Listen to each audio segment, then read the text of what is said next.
Hey there, Mitch Ross, MitchRossMusic.com. Today is March the 12th, 2018.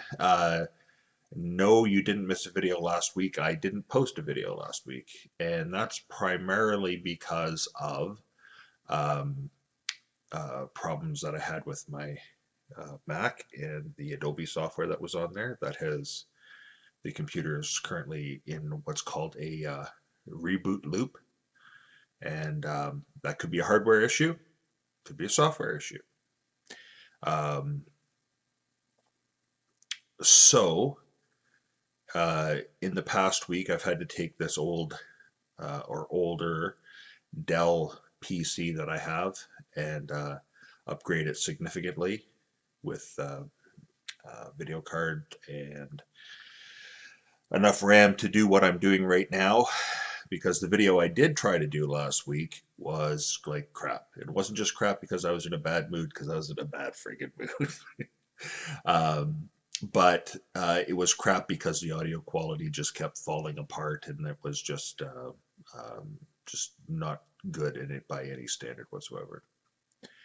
So I'm hoping this one's going to turn out okay, because I didn't do an audio check on this before I started recording, and it just dawned on me that I'm looking at the screen here and I don't have any kind of audio meters to tell me if I'm in the red or where the hell I am. We'll figure it out. So now that the Mac has gone down, that caused an extra interesting little issue, because now I have no way to record and no way to access. I think right now we're clocking in around about 150 gigabytes of files. It's a lot of music to lose. A hard drive works. We've got everything backed up off of the hard drive, so I haven't really lost anything. But I'm going to actually end up having to make a decision soon whether or not I'm going to. If it's a hardware issue, we've got it narrowed down to it being the video card on the motherboard. So I'm either going to have to replace the motherboard again, or look for a slightly older Mac Mini and purchase that. But at any rate, either way, I will be probably be Macless for a little while yet. That brings me to this little interesting thing, because everything happens for a friggin' reason, right? There's a saying, and it's been attributed to faux Buddha. Seek and a master shall appear, or something along those lines. There's a lot of variations on that statement, but it's actually kind of something that's interesting. The general concept being that if you keep open and you're looking for information, and that information will eventually find you. I also believe that I think there's a certain amount of truth to that, because I think just basically from a very basic standpoint, that once you're open and actually looking for something, the things that you are looking for have been there all along. You become more tuned into the fact that they might be there. So this was an experiment I did once in a marketing class that I was in. The teacher brought up this experiment that had been done, that talked to people who had just purchased green vehicles, a green minivan or some vehicle like that, and then they asked those people if they had noticed just how popular, like what kind of vehicles they had noticed on the road a lot lately. And they all said, it's really incredible. Since I bought this green minivan, I'm just seeing the number of green minivans, or whatever it was, whatever the vehicle was, but the number of vehicles just like mine that are on the road is just really surprising. It's like we all had the same idea at the same time. And that's really not, of course, what it is. It's just once you become, you start looking for something, or being open to something, then things will appear like that. Does that make sense? I hope that makes sense. So, keeping with that sort of thought, remember a few weeks ago I mentioned that my somebody was kind enough to drop something very heavy on my Behringer mixer and smash the control knobs and short out the board, cause a short in the board. So that's all still being repaired. I should be hearing back about that soon. But what I had done, and I was lent a small 2-channel mixer for a period of time that worked, but didn't quite let me do some of the other things I needed to do. If you hear dogs barking, we're just going to keep rolling. So what I ended up doing was I went to the Long and McQuaid near me, and I rented this. This is a Zoom. Trying to get this on. I've got to look at the screen to see what I'm doing with the camera here. This is a Zoom R16. This is really old school. This really kicks it back to about where I started off when I started noodling around with home recording. The little studios I used to work in, the project studios I used to work in, a lot of them had 8-track machines in there, and so that was fine. But the very first thing I ever bought was a little 4-track Tascam cassette machine. That was kind of cool. And so this sort of brings me back to those kind of days. Initially I just rented it so to use it as a mixer, you know, right into the laptop and stuff, and use it as a little portable mixer so I can do multiple tracks more than just 2 things. Pardon me. And so I was sitting there the other day, and keep in mind this, like, I'm still not in the studio, and I'll get to that in a minute, but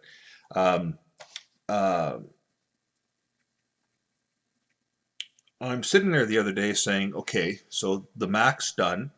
The PC is working, got the PC fixed up, got the video software I need to have on there for editing stuff for this, but also for my business, for my other business, like the marketing company that I co-own, and have the software back there for that so I can do the things I need to do for those clients and the work I do with that business.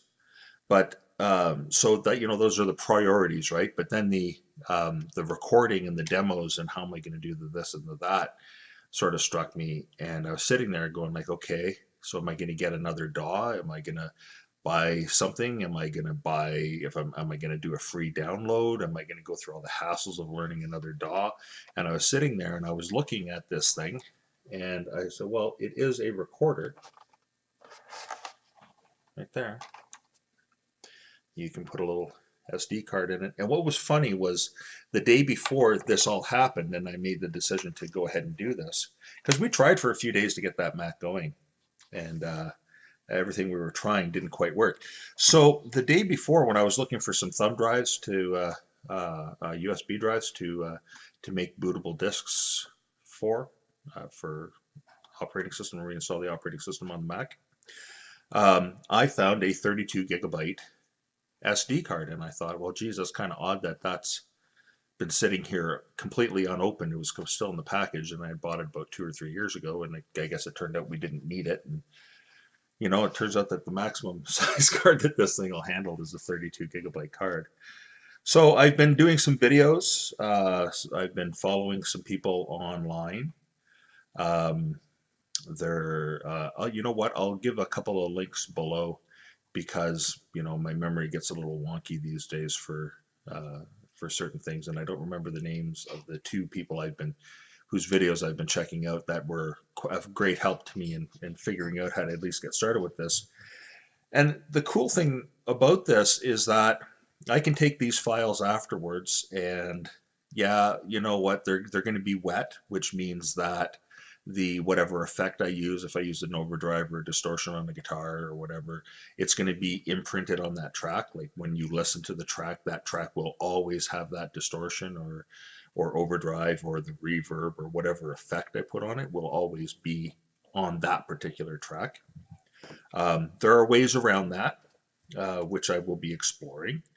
You know, ways to split the track so that one with the effect goes into one channel, and then another channel you record the same track clean. I mean, I do have 16 tracks available to me here, and when I'm doing things like demos, you know, it can be pretty sparse, right? And I don't know how long the situation is going to last, so I don't really know that I have to worry about too much long-term stuff here. But I mean, 16 tracks, I can pretty much handle 16, working within 16 tracks to just, a couple tracks of guitar and bass and some percussion, some drums, some hand noises, lead vocal, a couple of harmony vocals. They're pretty bare bones, but at least enough that I can get working on stuff. Now, this has an unintentional benefit, because what it's doing is it's forcing me to rethink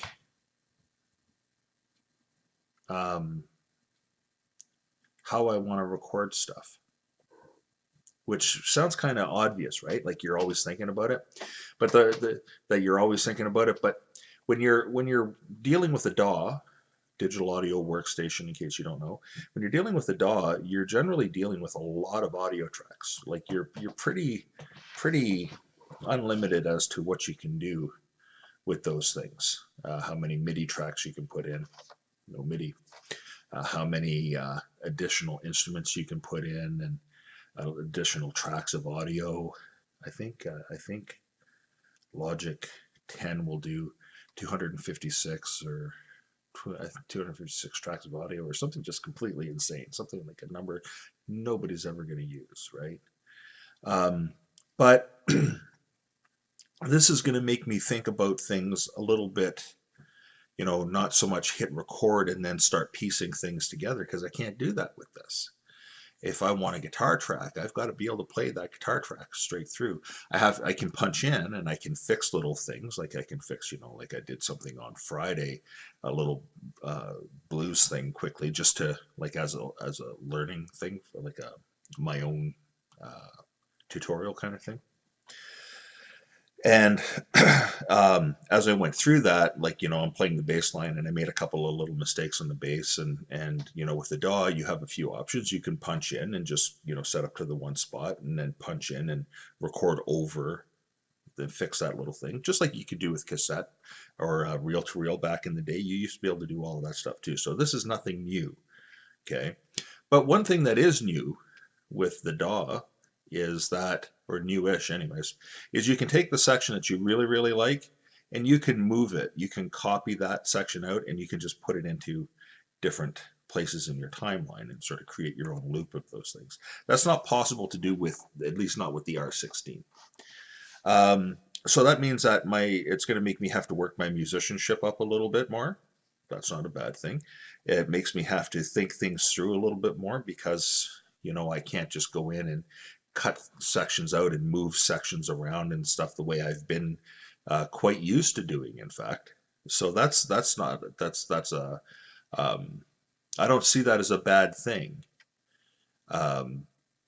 But at least I've got this and I can start doing some work with it. And in fact, I have been doing some work with it. So that's one thing. So that's one thing that's new the past week. So when we got the piano downstairs, part of that upright piano, part of getting it down there meant that we had to disassemble huge pieces off of it. And one of the things that came out was all the pedals and the mechanisms to operate the pedals. So there's two problems here. One is I haven't quite been able to get down there and get the pedals back reattached, everything back on, because of I've mentioned problems with pain and stuff like that. Well, some of the problems that I've been having with my my shoulder and my hips, my one hip specifically, and leg pain, I can't stay crunched down on the floor. I'm a big guy. I'm 191 centimeters for my friends in Europe who work in centimeters, and for everybody else, I'm like 6'3". So getting down onto a floor for me is, crouching down to something, work on something that's maybe into 18 inches off the floor is a lot of crouching down. It doesn't feel too good. So I haven't been able to do too much of that. Plus the computer stuff and just not having, there's only so many hours in the day, right? And so we haven't got that quite finished yet. We need to do that. Then we need to put the bass back on the piano, the wheels, and then we have to stand it up, which is problem number two. Because when we got it downstairs, I'm just putting down the mixer. When we got it down into the downstairs, um, I was very concerned. We have two cats and two dogs. Not so much concerned about the one dog because he's like 112-pound Great Pyrenees Labrador Retriever, very muscular dog. He's not a fat dog. He's a very muscular, solid dog. But I'm not worried about him getting stuck under piano. But we have one that's a Chihuahua Jack Russell cross, and she weighs 11 pounds, and she wouldn't do well if things slipped on her. And same with the two cats. And cats are cats. They're always on top of things and underneath things and digging under things and just doing cat stuff, right? That's what cats do. So when we put it down, I just said, oh, we'll just put it down flat. The problem with that is now how the hell are we going to stand it up? I've got nothing to even leverage it to get fingers underneath or a pulley or anything to start lifting it back up. So hopefully that's going to be resolved in the next couple of days. Then I can finish, put that where it belongs and finish straightening out things. And hopefully next week, I'll be able to shoot something either with the computer and this setup or with one of the other video cameras that I have, and shoot something downstairs and be back in the studio, which is would be freaking awesome, right? So I haven't been able to work down there now, and hell, it's been over a month, really. And actually it's been longer than that because of, just the health stuff, right? And all the barriers that creates. But some of that's starting to ease off, and I'm starting to be able to get some being able to get a little bit more done. So at any rate, that's sort of the update for now. I'm not entirely happy with Adobe. I'm not entirely happy with Apple. That's the second part of that isn't really a shock. I haven't been happy with Apple for a very long time. But this Adobe thing is really stuck in my craw. I do want to say, though, that when I made a comment about the problems I'm having on Twitter, that Adobe they contacted me, like their social media people contacted me, and, how can we help? We don't want to see you stuck with this, and that was absolutely fantastic. I was very deeply appreciative of that. The tech person who I'm dealing with directly, she's been slowed down by their engineers, and their engineers took 2 weeks to turn around and say, well, we don't know what's wrong. Bring the computer in to get it serviced. That shouldn't have taken 2 weeks, right? And the people who are complaining about the similar issues to what I was having on the Mac, and I'm experiencing some of those issues on this PC now. I shouldn't be on the PC because I'm more than meeting the minimum specs. It's a 2 gig video card. It's actually running 12 gigabytes of RAM. It's a dual core processor running at 3 gigahertz. That's more than sufficient to be doing the small little video editing, 20-minute video, something like this, where I don't even chop it up. All I'm going to do is put a little intro, extra graphic on it for some text. That's all I'm going to do. It shouldn't be having the problems that it's having, and those problems are mounting. Like more and more people are complaining about the same thing. So it's not just me. At any rate, it all gets resolved, right? And we don't always like how things get resolved, but we know things always get resolved. And it all comes back down to something that a friend of mine said to me once many, many years ago during times of family crisis. The gentleman's name is Mitch Spiegel, and he was a mentor of mine for quite a while, and still a very good friend. But he told me about the story about the inscription on King Solomon's ring. And inside of King Solomon's ring, there's an inscription that apparently says, this too shall pass. Um, and when you're in the middle of crisis and somebody tells you something like that, that can sort of hit you like a bag of bricks. It's not necessarily what you want to hear in the moment, but it actually was very true. Whatever you're going through at the moment, this too shall pass. It'll just become another memory, right? Um, but sometimes it's not necessarily easy working through things. So the getting to the point where they're past you sometimes can take a lot of energy. And energy is not something I have an abundance of these days. I have to be careful how I manage that. So, having said all that, tomorrow is the 10th anniversary of my father-in-law passing away. We had an interesting relationship, a long relationship, because my wife and I we've been a couple now for since, God, it's gonna be 19 years this year. So what, 1999? Yeah, so since the fall of 1999. But we've known each other for about 35 years. And I'd known him for about 34 years. And so he was an interesting guy, very opinionated, and could be quite difficult to get along with. And which is fine, because that's neither here nor there. Sometimes he could be quite difficult to get along with, but when you dug down to find out what the problem was, you would look at it and go, okay, well, it wasn't being frivolous about things. Charlie was never somebody you would consider to be frivolous in any shape or form. However, he was always there to listen to me and give me advice and tell me things, whether it was a thing I wanted to hear or not. It was maybe the thing that I needed to hear, or at the very least, the thing I needed to think about, right? Because sometimes when people give you advice, they're not always giving you the advice they give you isn't always gospel. I mean, even your mentors, the people you look up to, your role models and all of that, when you interact with them and they say to you, well, you should do this. Well, sometimes that's not what you should be doing. Sometimes you should be doing exactly what you are doing.